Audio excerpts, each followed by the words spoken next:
Il-kontestabli tal-Pulizija PC 730 Kert Gawċi ta' 21 sena mir-Raba Għawdex kmieni dalgħodu tilef ħajtu f'inċident fiċ-Ċirkewwa.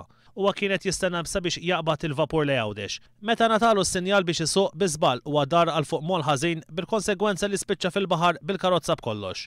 Huwa kien qed isuq Hyundai Accent tal-lewn aħdar. Minkejja kull tentattiv sabiex isalvawlu ħajtu huwa miet ftit wara fuq il-post. Gawċi kien ilu sena u nofs fil-korp tal-Pulizija u kien stazzjonat fid-distrett ta' Birkirkara fl-Assa ta' Ħattart. F'dik li tkun meqjusa bħala miżura ta' paniku, l-Prim Ministru mar fuq l-istazzjon nazzjonalista Net TV fejn ħabbar li qed jikkunsidra li jaqsam il-Ministeru ta' Karm Mifsud Bonnici fit-tnejn. Il-Prim Ministru għamel din id-dikjerazzjoni ftit qabel ma dalgħodu bdiet id-diskussjoni dwar l-estimi tal-istess Ministeru illi fuqu qed jagħmel kritika kbira Franco De Bono.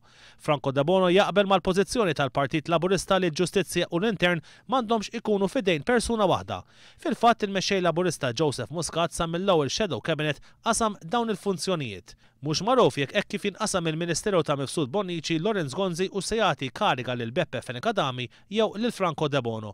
Jibqa' l-fatt iżda li fi ftit ġimgħat wara li Lorenz Gonzi ħaseb li neħħa l-instabilità fil-gvern tiegħu din reġgħet feġġet b'mod qawwi ħafna. Il-bieraħ filgħaxija l-Parlament iddiskuta l-estimi finanzjarji tal-Ministeru tal-Infrastruttura, Trasport u Komunikazzjoni. Il-Ministru Ostingat sejjaħ bħala ċwieċ lil dawk li fil-Partit Laburista qed ifakru fil-wedjiet li saru dwar il-proġett ta' Smart City u qal illi dawn jistħoq ilhom monument. Fl-istess ħin issa qed jgħid li r-responsabilità ta' Smart City bħala proġett kapitali hija tal-Prim Ministru. Fl-istess diskussjoni tkellmu wkoll id-deputati Laburisti Joe Sammut, Michael Farrugia, Charles Boħaġar u Joe De Bono Grech. L-Assoċjazzjoni Maltija tal-Lukandi u Ristoranti l-MHRA qalet li tinsab imħassba serjament biż-żieda fid-diesel u l-petrol illi tħabbret il-bieraħ. L-MHRA qalet li din hija daqqa ta' ħarta oħra għall kompetittività tal-industrija turistika. L-MHRA sostniet li l-stakeholders qed jiġu injorati mill-Awtorità Maltija tar-Riżorsi meta din tiġi sabiex tikkunsidra ż-żidiet mitluba mill-Lena Malta.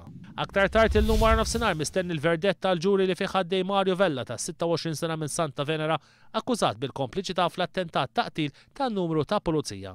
Il-każ kien seħħ fil-lejl ta' bejn 15 u 16 ta' frar tal-2005 fit-triq il-Mitna f'Ħalqormi. Il-werja impeccabbli tat-tenur Malti Joseph Kallija fil-La Traviata ta' Giuseppe Verdi tagħtu post f'wieħed mill-akbar avvenimenti internazzjonali u dan wara li sar l-ewwel Malti li ġie innominat għal Grammy Awards. Bla dubju unur għal pajjiżna u konferma oħra illi isem Joseph Kallija huwa imnaqqax darba għal dejjem fl-istorja ta' pajjiżna. L-54 edizzjoni tal-Grammy Awards se ssir f'Los Angeles fit-12 ta' frar li ġej. L-aħħar darba li kien Malta Joseph Kallija kien il-mistieden speċjali waqt One Tribute fid-29 ta' Ottubru.